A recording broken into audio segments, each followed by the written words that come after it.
is why I agree with this person, or this is why I disagree with it. But looking at both of them objectively, what are things that strike you about them, could be positively or negative? Whether it be, like, maybe you just even took note of, hey, here's some rhetorical analysis where I picked up on word choice or syntax, or these were some logical fallacies, or the way that the arguments are kind of set up, so it's just more of what do we notice about it and the reaction. For the second one, they kept talking about how children growing up with only one parent, like without a father, they like were more likely to be deprived and stuff. But it didn't. I feel like it should have mentioned if that was like based off the fact that they had only one parent, and if it would have been different if they had both parents, no matter the gender. Okay, so the fact that there's the focus on not having a father was like the one aspect that was striking you. Okay. But also too, let's say it's two men that are having, raising a child. Then like there's a father figure there. So what's the argument there? Okay. So the whole no father, he certainly uses the term broken family quite a bit. And you certainly get the sense that a broken family to him is going to be not having a mother, not having a father, you know, and then having the kids. So if no father is going to be a problem, then is there a benefit to having two fathers if it's a same-sex couple? If you have two mothers, is that twice as bad as only having one mother and not a father, or twice as good? So that kind of, those circumstances certainly don't get explained by it. Okay. And we can go back and forth. We don't have to stay with Colson, or, you know, it doesn't matter. Well, this one's also for Colson.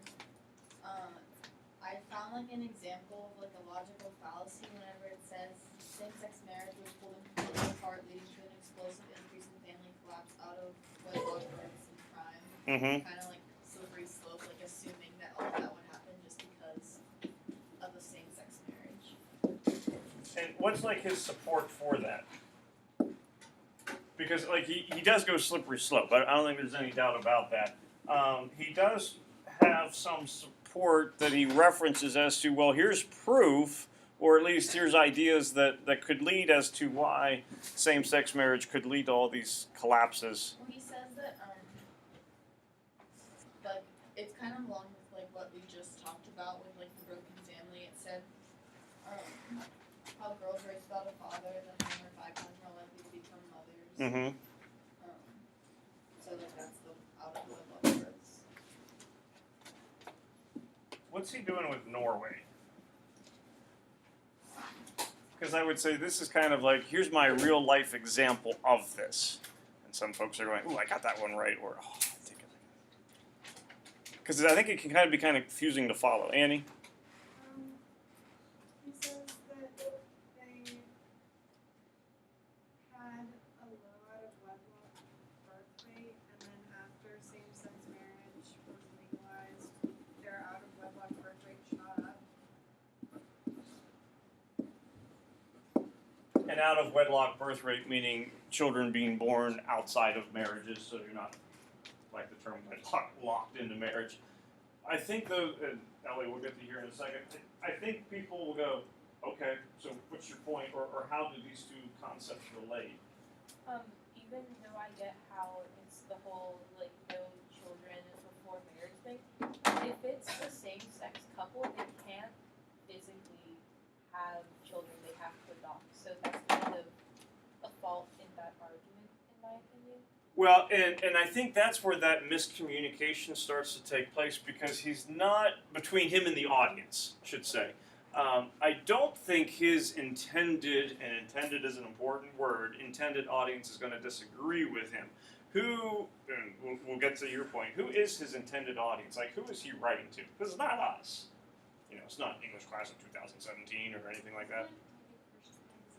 He's writing in Christianity Today. So it is a conservative publication where I would think the majority of readership is going to be holding the same views as his. Syntactically, and I love it when he does this, not saying that I agree with the fact that he does it, but from the English rhetoric standpoint, it's a great example of syntax. What does he do syntactically to really let you know that he does not agree with same-sex marriage? What's quotation marks on marriage? which means in his eyes, it's not going to be honest to goodness marriage. Now, to get to this whole, well, here, let's kind of do this. Why does he view same-sex marriage as not being real marriage? He believes that marriage should be between a man and a woman only. Because That's traditional. That's kind of how it's been, and that's how it was in the Bible. yeah, I'd say he still has one more real specific reason behind it. You have to have babies, okay? So if you're going to be married, you have to have babies, and this would be the procreation or the child rearing, type things that's kind of showing up on the quiz. Which again is still going to your point, same-sex couples can't do that unless you're talking about marriage and all those things. Same-sex couples cannot do that. Yeah.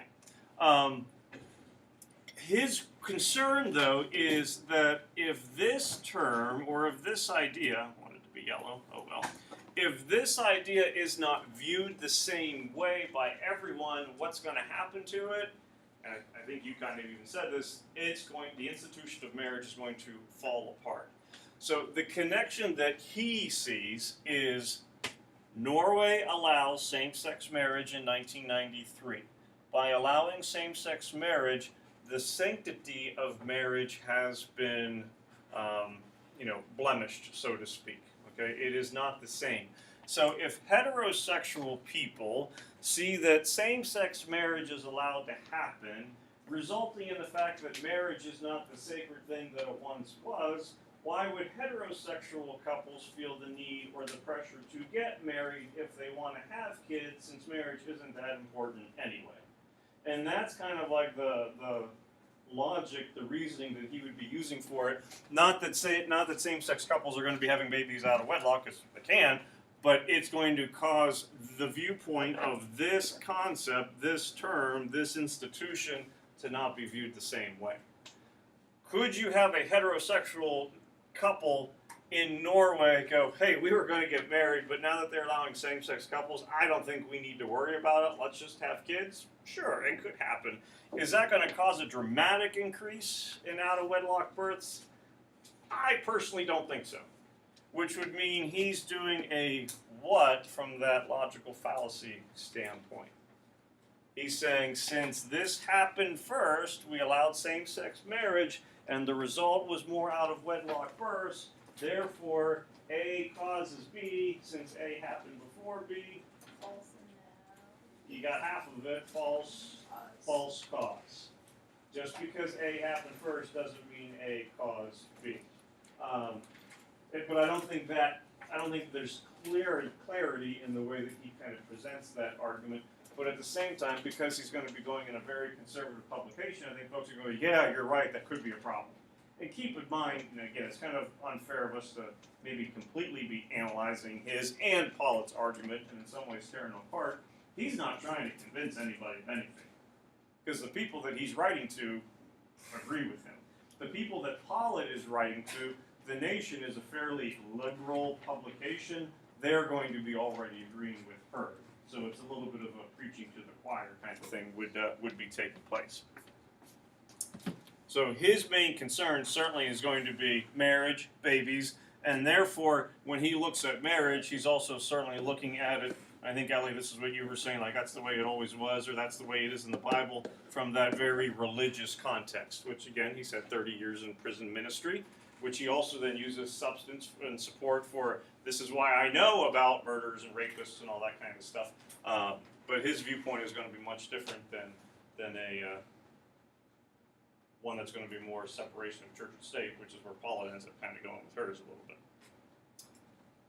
Anything else about his? This isn't about his, but Okay. why does Pollitt even care if she doesn't even believe in marriage? Well, I think you could even pose the question, not why does she care?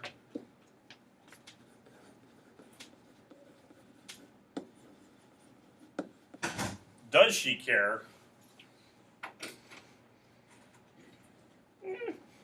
Maybe. She certainly doesn't seem to be as strongly opinionated about it as he is. I mean, he is, and so far as, yesterday we talked about artifice, and establishing a connection. I think she probably does a better job of establishing a connection with her audience. People like her. You know, she seems friendly, nice, makes some jokes. Colson, you're with me or you're against me. If you're against me, you're with the devil. Do you want to be with the devil, Megan?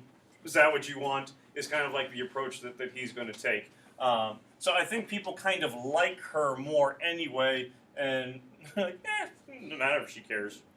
I don't think she cares so much about the whole marriage part of it. I think what she cares about is more the fact that not having gay marriage be legalized and having people opposing it is taking away someone's right to be married to someone they love. And I think that's probably what she cares more about than the aspect of marriage itself. So where his primary concern is marriage, her primary concern would be the rights of others. I think that's a pretty fair and accurate statement. I think she could have done a better job explaining that, you know, or at least kind of getting that point across. How does she structure her argument? Like, what's her methodology for actually kind of setting it up? If he's wrong, then She just takes a bunch of arguments that people have against it and kind of tries to like break them down. Okay. So and she does write hers first. You know, 2003. He writes in 2004. You would think they were almost flip flop. That she's taking all of his arguments and then breaking them down. But yeah, she's basically doing counter arguments or refuting what the other side said. What the other side says. Counter arguments, refutes. Darby, we'll let you kind of piggyback off this one. What doesn't she really do? Since she spends so much time doing counter arguments. Well, she doesn't make her own, like, normal. Yeah, she doesn't really assert her point of view. Again, maybe she's not in a position to because she doesn't have a strong one, but she's not really going, this is my clear message. I think Ellie's right that certainly could be one of her messages, but she's not really clear about how she goes with that. She does that. Any points that she kind of makes against it that are like her own ideas, since they're scattered and not very strong. And I'm not saying that, hey, that Norway example, boy, that looks really good now. But there's I don't like saying there's not any substance, because I think there is reasoning to it. And I think there is logic that she uses behind it, but there's not that, hey, you're right about that one, or she doesn't provide the necessary details. Now, again, and then Marina, get to you here in a moment, she's not writing a DRQ essay for the AP exam for me. She's writing a publication. It's meant to be kind of lighthearted in some ways with some political agenda to it. You have a limited amount of space that you're going to do in a column. She has a weekly column. She has a readership that knows where her stances already are. So a lot of the criticisms that we might have that if you're going to put this into a DRQ, you have to have this, this, and this, isn't necessarily going to apply to her. But it's good that we can still recognize what they would be. Like, she puts her own, like, words, whenever she, like, talks about where she stands with marriage, and I think, like, it weakens her argument because it just makes it less serious. She talks about something that's... And what, I don't remember if it's already gotten said, what does she prefer? No marriage, yeah. Anonymous free love is what I'm in favor. Haven't really worked for me. She kind of throws in that little thing, and then you go, aw, poor Katha. Maybe get a little sympathy kind of for it. But yeah, but going back to does she really kind of care? It doesn't seem that it's really a significant issue to her, no matter what. Where again with him, it is. And like we said before, how it's not really clear if she cared.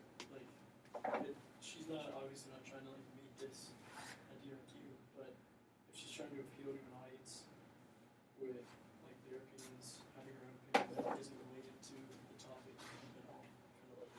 Yeah, it's not going to become a personal crusade of hers under I think any circumstances. More now though. The one thing that she does kind of throw in there at the end is, hey, it's not a religious issue, it's a legal issue because separation of church and state. So she does kind of change her tune at least a little bit towards the end so far as this is why it's important, but it doesn't get a chance to really kind of develop that idea with that separation of church and state. She also says that the only people that would oppose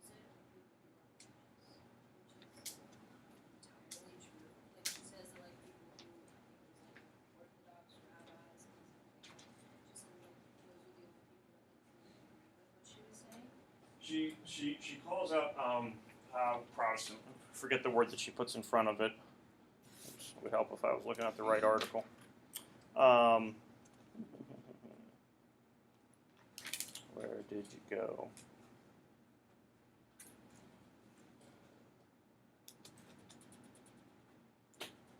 Mentions Gilder, Old Testament. I don't see what happened to it.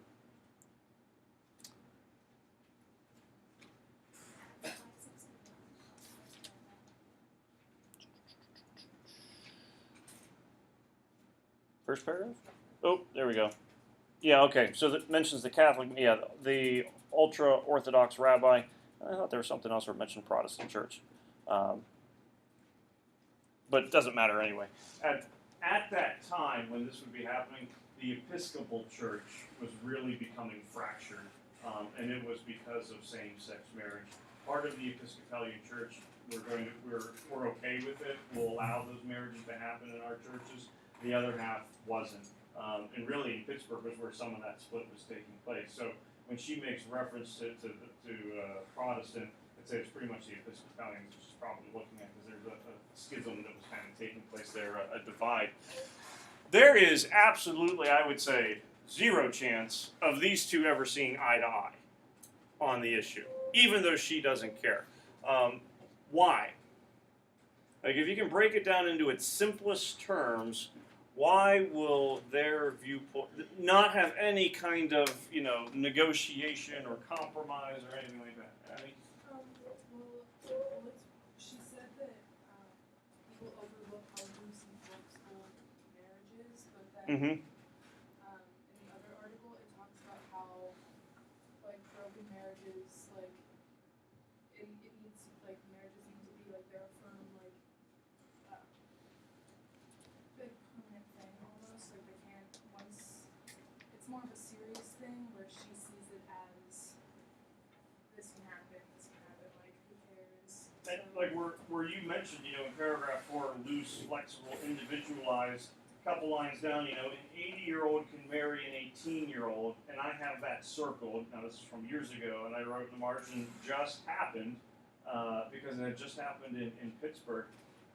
They've since been divorced.